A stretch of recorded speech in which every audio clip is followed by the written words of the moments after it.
Hey guys, it's blue pirate here और आज हम बात करने वाले हैं वाइकिंग सीजन 1 के बारे में। ये एक हिस्टोरिकल ड्रामा सीरीज है जिसे हिस्ट्री टीवी ने बनाया है। ज्यादातर सारे फैक्ट्स इसमें सही हैं, बस टाइमलाइन को छोड़ के, क्योंकि वाइकिंग्स बुक्स नहीं लिखते थे। ये सारी stories generation by generation pass होती है। इंग्लैंड पे जो अटैक हुए उनका पूरा रिकॉर्ड है, क्योंकि वहाँ पे हिस्टोरियंस थे। फिर भी अगर आपने game of thrones series enjoy की है तो ये शो आपको जरूर पसंद आएगा। मैंने वाइकिंग्स के ओरिजिन पे एक वीडियो बनाया है जिसे देखने के लिए आप यहाँ क्लिक कर सकते हैं। तो चलिए स्पॉयलर्स के साथ वाइकिंग सीजन 1 का रिकेप शुरू करते हैं। Okay, recap.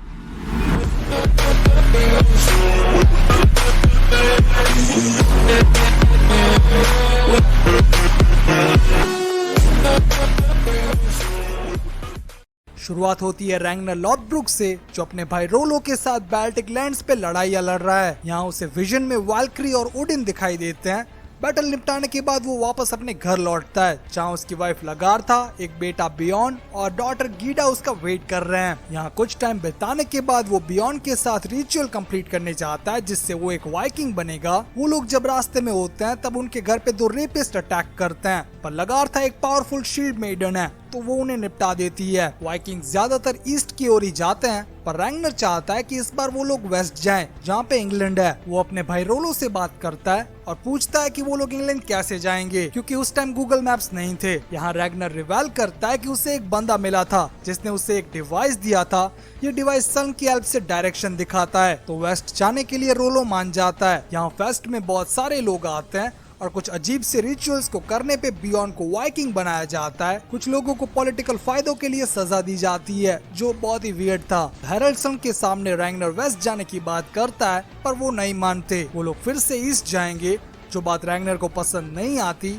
लेकिन बात यहीं खत्म नहीं होती और उसे खोपचे में बुलाकर धमकी देते हैं कि वो उसकी जमीन ले लेंगे। रैग्नर सिर से मिलने जाता है, जो नॉरस रिलीजन में एक पुजारी जैसा कुछ है और बहुत ही डरावना और भद्दा है। ये आपको आपका भविष्य दिखाता है, पर बदले में आपको इसका हाथ चाटना पड़ेगा। वैसे ये हाथ चाटने वाली बात हिस्ट्री में कहीं भी नहीं है, क्रिएटर्स ने बस इसे अपने मजे के लिए डाला है। रैग्नर के बहुत सारे ड्रीम्स हैं जिन्हें वो ऐसे टूटता हुआ नहीं देख सकता। वो अपने पुराने दोस्त फ्लोकी द बोट बिल्डर के पास जाता है। ये बंदा बहुत ही अजीब और फनी है। रैग्नर, तूने वो मालिक का चेहरा देखा जो वो तेरे को लूट का आधा हिस्सा दे रहा था, तो ऐसे मुंह बना रहा था। उसके पास रियली बहुत ही अच्छी बोट्स डेवलप करने के स्किल्स हैं। रैग्नर ने सीक्रेटली पैसे बचाकर उसे बोट बनाने का ऑर्डर दिया था, जो कंप्लीट हो चुकी है और टेस्ट सक्सेसफुल होता है। रिटर्न होने के टाइम रैग्नर को एक विजन दिखाई देता है और रोलो अपनी भाभी भी लाइन मार रहा है, क्योंकि वो पहले से उसे बहुत ही पसंद करता था। रैग्नर वॉलंटियर्स को इकट्ठा करता है, क्योंकि रेड करने के लिए वाइकिंग्स कभी भी अकेले नहीं जाते और उसमें ज्यादा मैन पावर लगता है, क्योंकि इतने बड़े समुद्र में बोट चलाना किसी अकेले बंदे का काम नहीं है। जब कुछ लोग इकट्ठा हो जाते हैं तब रैग्नर, रोलो और फ्लोकी एक अनऑथोराइज्ड रेड पे निकलते हैं। जाने से पहले लगार था रैग्नर को बर्तन फेंक के मारती है, क्योंकि वो उसे साथ नहीं ले जा रहा। हेरल्डसन को जब ये पता चलता है तब तक बहुत देर हो चुकी होती है। उन्हें डर लगता है कि वो पूरे कैटेगेट के सामने वीक दिखेंगे, इसलिए वो एंकर तैयार करने वाले ब्लैकस्मिथ को मार देते हैं। वाइकिंग समुद्र के बीच में होते हैं। उन्हें रास्ता तो बढ़िया दिख रहा है, पर एक स्ट्रोम उन्हें घेर लेता है, क्योंकि ये लोग बहुत ही अंधविश्वास पे बिलीव करते हैं। इन्हें लगता है कि थॉर और ओडिन उन पर अपना कहर बसा रहे हैं, पर इन्हें पता नहीं है कि वो लोग मार्वल मूवीज बनाने में बिजी हैं। वो लोग सही सलामत इंग्लैंड के नॉर्थर्न आइलैंड पहुंच जाते हैं। यहाँ इंग्लैंड में जो लोग शांति से रह रहे हैं उन्हें ड्रैगन की शेप वाला साइन दिखाई देता है, तो उनकी भी फट जाती है। रैग्नर और उसके लोग लिंडस फार्म की एक मॉनेस्ट्री में जाते हैं और लोगों को बहुत ही बुरी तरीके से मारना और लूटपाट करना शुरू करते हैं। यहाँ चर्च में उन्हें बहुत सारा सोना मिलता है और कुछ लोगों को स्लेव बनाने के लिए वो अपने साथ ले जाते हैं, जिसमें एथेल्स्टन नाम का ये प्रीस्ट भी शामिल है। ये पहले रोलो के हाथ से मरने वाला था, पर रैग्नर ने इसे डिफेंड किया। कैटेगरी रिटर्न होने पर वो लोग पार्टी करने जाते हैं, पर अर्ल सारा क्रेडिट ले लेते हैं और सभी लोगों को एक एक चीज ले जाने की परमिशन देते हैं। रैग्नर सोना चांदी नहीं लेता, वो बस एथेल्स्टन को लेके घर चला जाता है। ये बंदा कुछ ज्यादा ही क्रिश्चियन है और नॉर्थम्ब्रिया के बारे में उसे बहुत नॉलेज है, क्योंकि वो लंबे टाइम तक वहाँ रहा था। रैग्नर और लगार था उसे थ्रीसम के लिए बुलाते हैं, पर वो सख्त लौंडा है, मतलब कुछ ज्यादा ही सख्त है। रैग्नर उसे अपने साथ हेरल्डसन के पास ले जाता है और वो उसे बहुत सारी दूसरी रिच कंट्रीज के बारे में बताता है। उसकी डिटेल्स को जानकर अर्ल एक रेड ऑथोराइज करते हैं और अपने भाई कनट को भी रैग्नर के साथ भेजते हैं। इस बार लगार था भी उनके साथ जाने का डिसीजन लेता देती है और एथिल्स्टन को यहाँ फार्म और बच्चों की जिम्मेदारी दी जाती है। देखा जाए तो वो बहुत ही अच्छा बंदा है, इसलिए रैग्नर ने उसे स्लेवरी में से फ्री कर दिया है। नॉर्थम्ब्रिया पहुंचने के बाद वाइकिंग्स कुछ सोल्जर्स से मिलते हैं। वो लोग एक सिविलाइज्ड कन्वर्सेशन चाहते हैं और वाइकिंग्स को ये ट्रैप लगता है। रैग्नर जाना चाहता है पर उसके लोग अनस्टॉपेबल हैं, तो वो उन सभी सोल्जर्स को मार देते हैं। शोर से सीधा वेस्ट जाने पे उन्हें हेक्सम नाम का एक विलेज मिलता है जहाँ बहुत खून खराबा करना पड़ता है। यहाँ कनोट एक बंदी का रेप कर रहा था और इसीलिए लगार्था ने उसे मार दिया। बहुत सारा सोना चांदी लूटने के बाद जब वो लोग बीच पे रिटर्न होते हैं तब उन्हें किंग एला की फोर्सेस दिखाई देती है। ये लोग बहुत ही ट्रेंड सिविलाइज्ड सोल्जर्स हैं, पर वाइकिंग्स रूथलेस और मर्सिनरीज हैं जो 8 साल की उम्र से ही लड़ाइयाँ लड़ रहे हैं। तो इन चूजों को हराने में उन्हें जरा भी देर नहीं लगती। आपने ये चीज बहुत बार देखी होगी कि सामने वाली फोर्सेस में लोग हमेशा ज्यादा होते हैं और वाइकिंग्स अपनी स्ट्रेटेजीज के कारण कम फोर्सेस के साथ भी उन्हें हरा देते हैं। तो इन लोगों के बम्बू लगाने के बाद वाइकिंग्स रिटर्न होते हैं और रैग्नर सबको बताता है कि कुनुट को उसने मार दिया है क्योंकि वो उसकी वाइफ का रेप कर रहा था। यहाँ का जस्टिस सिस्टम कुछ इस टाइप का है कि अगर आप सेल्फ डिफेंस में किसी की जान लेते हो तो वो मर्डर नहीं कहलाता, पर फिर भी कोर्ट भूल के अर्ल रैग्नर को अरेस्ट करवा लेते हैं। उनकी प्रॉब्लम यह है कि रैग्नर अगर इसी तरीके से रेड को लीड करेगा तो लोग उसे ज्यादा सपोर्ट करेंगे, जो आगे जाके एक पॉलिटिकल इश्यू बन सकता है। तो वो उसके भाई रोलो को बुलाकर उसे झूठ बोलने को कहते हैं कि रैग्नर ने ही कनुट को मार दिया है। बदले में वो रोलो की शादी उसकी डॉटर से करवाएंगे, पर रोलो अपने भाई को धोखा नहीं देता और रैग्नर छूट जाता है। सभी वाइकिंग्स मिलकर रैग्नर के घर पार्टी करते हैं, तभी कुछ लोग उस पर अटैक करने आते हैं। वैसे जब वाइकिंग्स पार्टी कर रहे हो उन पर अटैक नहीं करना चाहिए, वो लोग भड़क जाते हैं। महासंग्राम!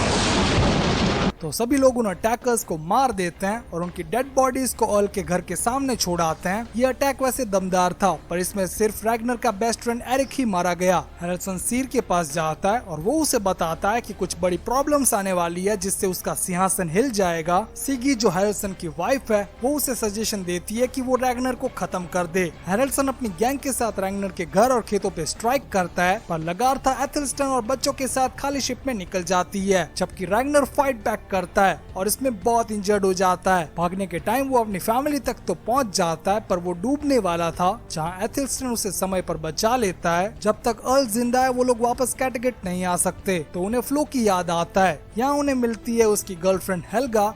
वो लोग मिलकर रैग्नर का इलाज करते हैं और कॉन्फ्लिक्ट खत्म होने तक उसे छुपा कर रखते हैं। यहाँ कैटेगेट में हैरल्सन उसकी डॉटर की शादी एक बुड्ढे से करवाता है जो स्कीलैंड का अर्ल है। सभी लोग इंक्लूडिंग उसकी वाइफ सिगी भी उसके अगेंस्ट होती है, पर ये एक पॉलिटिकल मैरिज है। अर्ल अपने सभी स्पाइस को रैग्नर के दोस्तों के पीछे लगा देता है जिससे उसकी लोकेशन का पता चले। रोलो हैरल्सन के पास जाता है और उसका वफादार बनने की ट्राई करता है, पर वो उसे पकड़ लेता है और बहुत टॉर्चर करता है। रैग्नर का एक पुराना दोस्त फ्लोकी के घर आता है और रैग्नर को सजेशन देता है कि उसे अर्ल को चैलेंज करना चाहिए, जिसके बाद रैग्नर फ्लोकी को बेच के अर्ल को सिंगल कॉम्बैट का चैलेंज देता है। अर्ल कभी भी चैलेंज को रिजेक्ट नहीं कर सकता, तो वो उसे एक्सेप्ट करके सीर से मिलने जाता है ताकि उसे फ्यूचर के बारे में पता चले, पर वो गंदा जीव उसे कोई रिस्पॉन्स नहीं देता। फाइनली रैग्नर वीएस अर्ल हैरल्सन फाइट होती है जिसमें रैग्नर जीत जाता है और नया अर्ल बनता है। ये लोग एक दूसरे के भले ही कितने ही बड़े दुश्मन क्यों ना हो, पर नॉरिस रिलीजन की ये लोग बहुत रिस्पेक्ट करते हैं। इसीलिए रैग्नर हैरल्सन के लिए एक फाइनल सेरेमनी अरेंज करता है जहाँ उसे बोट में डालकर वैलहला भेजा जाता है। इनके रिलीजन में जब भी कोई किंग या क्वीन मरती है तब उसके साथ एक स्लेव को भी मारा जाता है ताकि वो वैलहला में उसका ध्यान रख सके। वैसे ये बहुत ही फुद्दू रिचुअल है,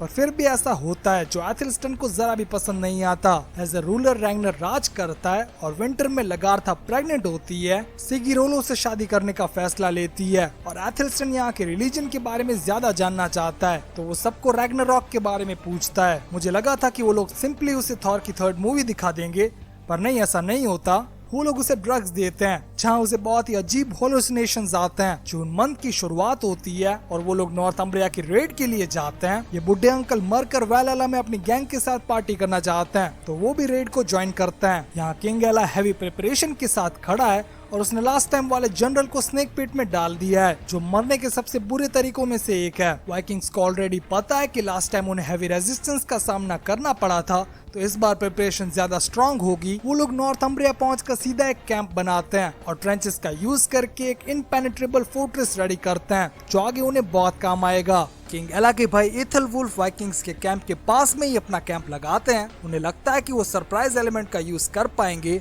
पर उन्हें ये नहीं पता कि जब भी वाइकिंग्स अपना कैंप बनाते हैं उसके आसपास का 1 किलोमीटर का एरिया छान मारते हैं। तो रात में जब वो सो रहे थे तब वाइकिंग्स उन पर हमला कर देते हैं और उनके ज्यादातर सोल्जर्स मारे जाते हैं और वो खुद हॉस्टेज बन जाते हैं। वाइकिंग्स के पास अब जब किंग एला का भाई है तो उसे छोड़ने के लिए किंग एला एक डिप्लोमेटिक इनविटेशन भेजते हैं। रैग्नर अपने फ्रेंड्स के साथ जाता है और वो लोग बिना मैनर्स के खाना शुरू करते हैं। किंग एला अपने भाई को छुड़ाने की बात करता है और रैग्नर उससे बदले में 2000 पाउंड गोल्ड और सिल्वर मांगता है, जो लिटरली बहुत ज्यादा है। फिर भी अपने भाई को बचाने के लिए किंग एला मान जाता है और एज ए गुड फेथ वो चाहता है कि कोई वाइकिंग क्रिश्चियन बने जिस पर वो ट्रस्ट कर सके। वाइकिंग्स अपने रिलीजन के मामले में बहुत स्ट्रिक्ट थे तो कोई भी हाथ नहीं भरता, पर अचानक रोलो इस प्रपोजल को एक्सेप्ट करता है जो किसी को पसंद नहीं आता। उसे सबके सामने बैप्टाइज किया जाता है जो रियली बहुत ही फनी था। रैग्नर को सोने चांदी से मतलब नहीं है, उसे बस दूसरे कल्चर और रिलीजन के बारे में जानना है, तो वो भी उसे समझने की पूरी ट्राई करता है। नेक्स्ट डे सोना और चांदी उनके यहाँ डिलीवर होता है लेकिन वो खाली है और सडनली सारी सेक्शन फोर्सेस उन पर अटैक करती है। जैसे मैंने कहा कि ट्रेंचेस से इन्होंने इनपेनिट्रेबल फोर्ट बना है जो बहुत ही ऑसम है। बैटल ऑफ नॉर्थम्ब्रिया शुरू होती है जिसमें वाइकिंग्स इजीली जीत जाते हैं और रोलो कुछ ज्यादा ही फॉर्म में चल रहा है क्योंकि गैंग उसे गद्दार मान रही है। वो अपनी लॉयल्टी प्रूव करता है और बहुत सारे क्रिश्चियंस की जान लेता है। रैग्नर अब वेट नहीं करता और किंग एला के भाई को मार देता है। वाइकिंग्स वापस अटैक करने का प्लान बनाते हैं पर उससे पहले उनकी रिक्वेस्ट के हिसाब से सारा सोना और चांदी आ जाता है तो वो वापस कैटगेट के लिए निकल जाते हैं। कि जाने के बाद किंग एला कसम खाते हैं कि वो किसी भी वाइकिंग को जिंदा नहीं छोड़ेंगे, स्पेशली रैग्नर लॉथब्रुक। यहाँ स्कैंडिनेविया में लगातार राज कर रही है और सभी लोग उससे बहुत ही खुश हैं। सिगी उसके यहाँ नौकरानी बनकर रहती है और वाइकिंग्स के आने से पहले लगार्था का मिसकैरेज हो जाता है जो बहुत सैड न्यूज है। सबको लगता है कि लगार्था अब वापस मां नहीं बन पाएगी और रैग्नर भी बहुत ही दुखी है तो वो अपनी फैमिली और फॉलोअर्स के साथ उपसाला जाता है जो गॉड एसिर और वैनिर का टेम्पल है।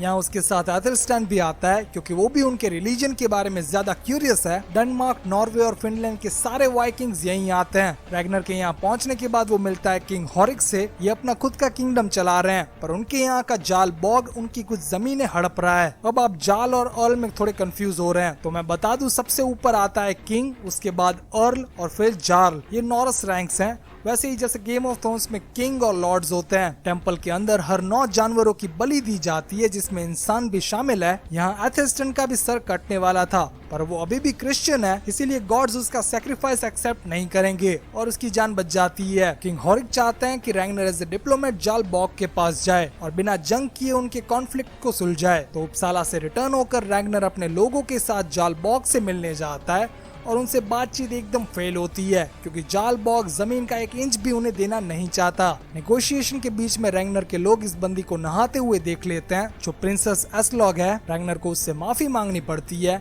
और बाद में उन दोनों में अच्छी पड़ती है जो बियॉन्ड को पसंद नहीं आता। यहाँ कैटगेट में एक बीमारी सभी लोगों को मार रही है और उसमें लगार्था की डॉटर गीडा और सिगी की डॉटर थियरी भी शामिल है। लगार्था सिर से मिलने जाती है और वो बताता है कि रैग्नर आगे जाके उसे बहुत दुख देने वाला है। एस्लॉग के साथ उसका रिलेशन कुछ ज्यादा ही आगे चला जाता है और वो मिम्बा बन जाती है। मीनिंग तमिल में मासमा इरके, तुलु में बंजी नाले, तेलुगु में पोटतो उंदी, अरे हिंदी में बताओ। हिंदी में गर्भवती मिम्बा।